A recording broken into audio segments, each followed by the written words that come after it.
My name is Douglas Winfield, and for most of my life, that name meant something inside the Park Service. Patrol leader, 21 years in uniform. Logged miles most men wouldn't drive in their lifetime. I knew the weight of a radio on my shoulder, the sound of boots on frozen ground before sunrise, the way a forest breathes differently when it thinks no one is listening. I'm telling you this now because I don't patrol anymore. Because the men who could stop me are either dead, retired, or pretending they never knew my face. And because whatever lives out there, whatever waits, doesn't care about silence anymore. Back in 1984, I was stationed in a sector that didn't show up on public maps. On paper, it was just a maintenance buffer between two heavily visited regions. Internally, we called it the Ring. No signage, no trailheads, no ranger talks, just a wide, uneven circle in the forest where patrol routes bent around instead of cutting through. The first thing you should understand is this: forests don't form perfect shapes, not circles, not rings. Nature doesn't do symmetry unless something forces it. I'd noticed it years earlier from the air, just a faint difference in canopy density during a flyover. Trees growing tighter, darker. The center looked compressed, like the forest had pulled itself inward and never relaxed again. When I asked about it, my supervisor shut the binder and told me to focus on elk counts. That was how things worked back then. Questions were treated like paperwork, something to be filed away until you forgot why you asked. By '84, I was leading night patrols. We were dealing with missing hikers, hunters who swore they heard voices calling their names, compasses that spun uselessly near the western boundary. Nothing dramatic enough to make the news, just enough to make the logbooks thick with ink and unease. I still remember the night the radio started acting up. It was late October, cold enough that your breath felt sharp in your lungs. I was parked in my old Ford truck, engine idling low, headlights off to preserve the dark. My analog radio crackled, not unusual, but then I heard my own call sign echo back at me. Not feedback, not overlap. It sounded like someone else was trying to say it. I called in. No response. Checked the antenna. Fine. When I logged the incident later, the page where I'd written it was gone the next morning. Clean tear, like it had never existed. That's when I started keeping a private notebook. Paper doesn't argue the way people do. A week later, I was assigned a temporary patrol partner, Mark Havorson. Solid ranger. Vietnam vet. Not the type to scare easy. He'd transferred in without much explanation, which already told me more than I needed to know. We were briefed verbally. No documents, no maps. Stay east of the markers, the supervisor said. If you hit ground that feels wrong, you turn back. Feels wrong. That was the first time anyone admitted the forest could feel like anything other than trees and dirt. We were 3 hours into the patrol when we saw it clearly for the first time. The boundary, not marked by fences or tape but by absence. The undergrowth just stopped. Pines grew taller and closer together, forming a near-perfect arc. The air inside that curve looked thicker, like heat distortion without heat. Mark slowed. I could hear it in his breathing. "You seeing this?" he asked. I nodded. My compass needle wobbled, then pointed straight at the center of the ring and stayed there. We should have turned back. That's the part I replay most often. But curiosity isn't the right word. It was more like gravity, like something had finally noticed us noticing it. Mark stepped forward first. The moment his boot crossed that invisible line, his posture changed. Shoulders stiffened, jaw clenched. He didn't fall, didn't scream. He just stopped breathing for a second, long enough that I noticed. "Mark," I said, "step back." He didn't answer. The forest went quiet. No insects, no wind. Even the sound of our own movement felt muted, swallowed before it could travel. Then Mark inhaled, deep shuddering. When he turned around, his face had gone pale, not fear pale, drained, like blood had been borrowed and not returned yet. His eyes wouldn't focus on me. They kept drifting past my shoulder, toward the trees behind us. "I saw it," he whispered. "Saw what?" He shook his head slowly. "Not what, when." I grabbed his arm. His skin was ice cold through the jacket. "You're coming back to the truck." He didn't resist, but he kept looking over his shoulder the whole way, lips moving silently, like he was counting something that refused to stay still. Back at the station, they didn't send him to medical, didn't write an incident report. A man from regional arrived before dawn. No uniform, no name tag. He spoke softly, like volume itself mattered. Mark was transferred out by noon. On paper, he'd never been there. But that night when I checked my private notebook, there was a new sentence written in my handwriting. "You don't step inside the ring steps into you." I don't remember writing it. That was the moment I understood this wasn't about missing hikers or faulty radios.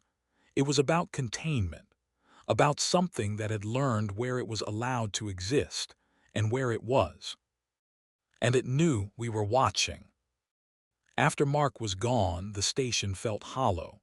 Not quieter, just emptier, like a room after furniture has been dragged out in a hurry. His bunk was stripped before dinner, locker reassigned. His name scratched off the duty board so cleanly you'd think it had never been written there at all. That's the part people don't understand about cover-ups. They aren't dramatic. No threats. No men in dark suits kicking down doors. Just subtraction. A slow, careful removal of anything that suggests a question was ever asked. I kept my mouth shut. That was rule number one if you wanted to keep your badge. But silence doesn't mean ignorance, and it doesn't stop you from noticing patterns. The ring started showing up everywhere once I knew how to look for it. Trail reroutes that made no sense. Aerial surveys that conveniently cropped out a circular section of forest. Old logbooks with entire months missing. No fire reports, no wildlife counts, nothing. Like time itself had been edited. The worst nights were when I drew perimeter patrols. We weren't guarding anything officially, but every one of us knew the route by heart. We walked it the way you walk around a grave you don't want to acknowledge. One night in November, my radio crackled again. Not static this time. Breathing. Slow, measured, like someone standing just close enough that they didn't need to speak. I clicked the transmitter. "This is Winfield, identify." The breathing stopped. Then, clear as day, I heard my own voice answer back. I already did. I shut the radio off and kept walking. You learn quickly what acknowledging does. Whatever lived near the ring reacted to attention the way dry brush reacts to a spark. 2 weeks later, we got a call about a missing survey crew. 3 men, government contractors, last seen logging soil samples near the western buffer. I knew immediately where they'd gone, even before the coordinates came through. We found their truck first, parked cleanly, doors closed, lunch pails still on the dashboard like they'd just stepped away for a smoke. Their boot prints led straight toward the ring and then stopped. Not turned, not scattered. Just ended. The ground inside the boundary looked disturbed, but not like a struggle.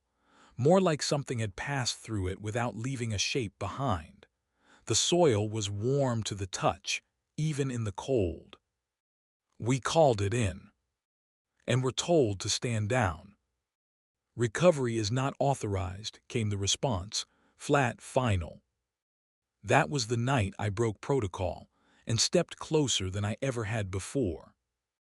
I didn't cross the boundary. I wasn't that foolish. But I knelt at the edge and pressed my palm to the earth. The sensation wasn't heat exactly. It was memory. A pressure behind the eyes, like trying to recall a dream someone else had. For a split second, I wasn't in the forest anymore. I saw a clearing under a sky that didn't belong to this world. The trees were the same, but older, thicker, twisted inward like they'd grown around something they didn't want to touch. I felt the weight of years compressing, folding over themselves. Time stacked wrong, like plates shoved into a cupboard without care. Then it was gone. I pulled my hand back and saw my skin had gone white where it touched the ground, the color slowly returning as if blood had to find its way back on foot. I didn't log that either. December came early that year. Heavy snow. Visibility so poor you could lose your sense of direction 10 steps from the truck. That's when the ring started moving. Not physically. Don't misunderstand me. The trees stayed where they were, but the sense of where the boundary lay began to shift. Compasses failed entirely. Markers we'd placed were found snapped clean in half, wood-aged and gray like they'd been broken decades earlier. One night during a whiteout, I heard footsteps matching mine. I stopped. They stopped. I turned slowly, flashlight beam cutting a narrow tunnel through the snow. Nothing there, but I could feel someone just beyond the light, waiting for me to take one more step forward. I remembered Mark's words. Not what, when. That's when it clicked. The ring wasn't a place, not really. It was a moment, contained, folded, pressed into the land like a thumbprint in wet clay. Whatever happened there hadn't finished happening. It was still echoing. And people who stepped inside didn't disappear. They stayed. That understanding came with a cost. Sleep stopped coming easy. When it did, I dreamed of standing in the forest watching younger versions of myself walk patrol routes I recognized. Aching decisions I remembered making. Only this time, I was the one hidden among the trees, watching them from inside the ring. The final straw came just before Christmas. A call came in after midnight. Emergency channel, a ranger down near the boundary, no name given. I responded alone. The snow had stopped, leaving the forest unnaturally still. When I reached the coordinates, I found a flashlight on the ground, still on. Its beam pointed straight into the ring. Beside it lay a logbook. My logbook. The pages were filled with entries I hadn't written yet, dates that hadn't happened, incidents I was about to experience. And the last line, written in my own careful hand, read, "Tonight, I finally understand what it wants." Behind me, the forest leaned in. I didn't turn around. That's the detail that still surprises people when I tell them this part. They expect panic, a run, some instinctive lunge for the truck, but fear had already done its work. It had burned through me and left something calmer behind, and understanding that movement was a kind of consent. The forest wasn't closing in. It was listening. The flashlight beam trembled on the snow, its batteries whining softly. I could hear my own breathing again, loud in my ears, every inhale sounding like a violation. I knelt and picked up the logbook, careful not to let my gloves touch the ground inside the boundary. The pages were dry, warm. The entries weren't predictions. They were memories that hadn't settled yet. Patrol notes written with the tired shorthand I used after long nights. Mentions of rangers I hadn't met.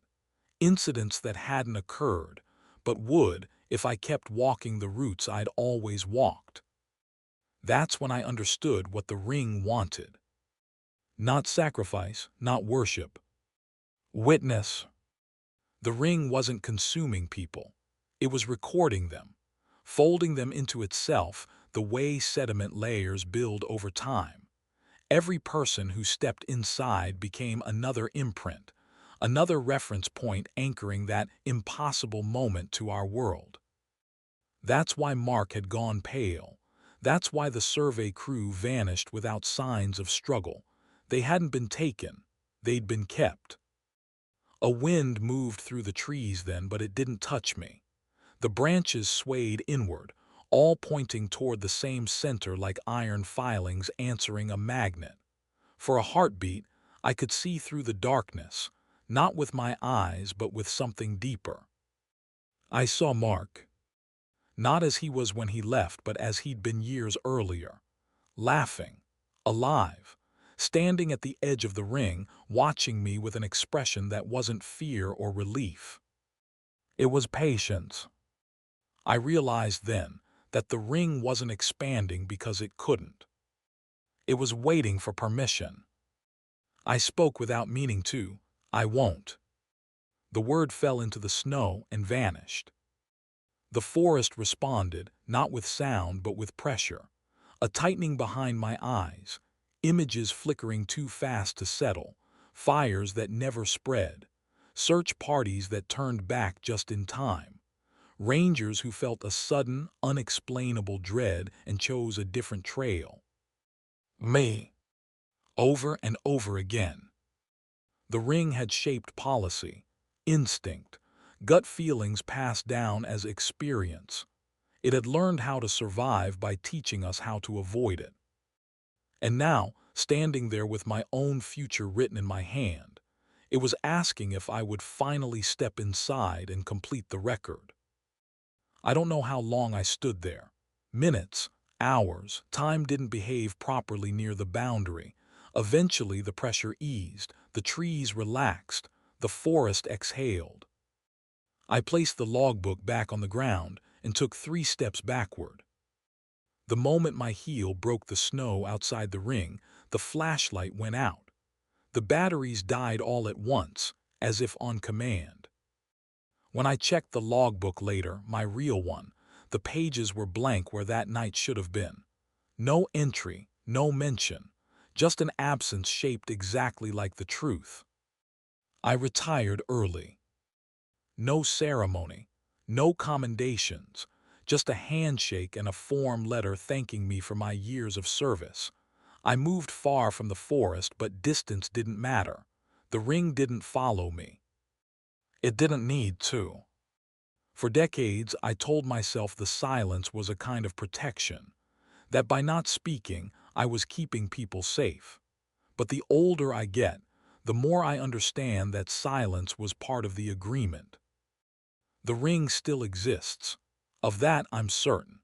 It's likely smaller now, compressed by time, buried under new growth, hidden behind updated maps and rerouted trails.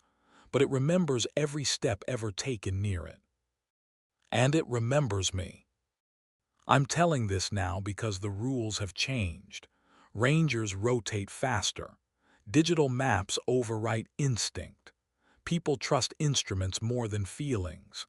And every once in a while, someone still wanders too close and feels that pull they can't explain.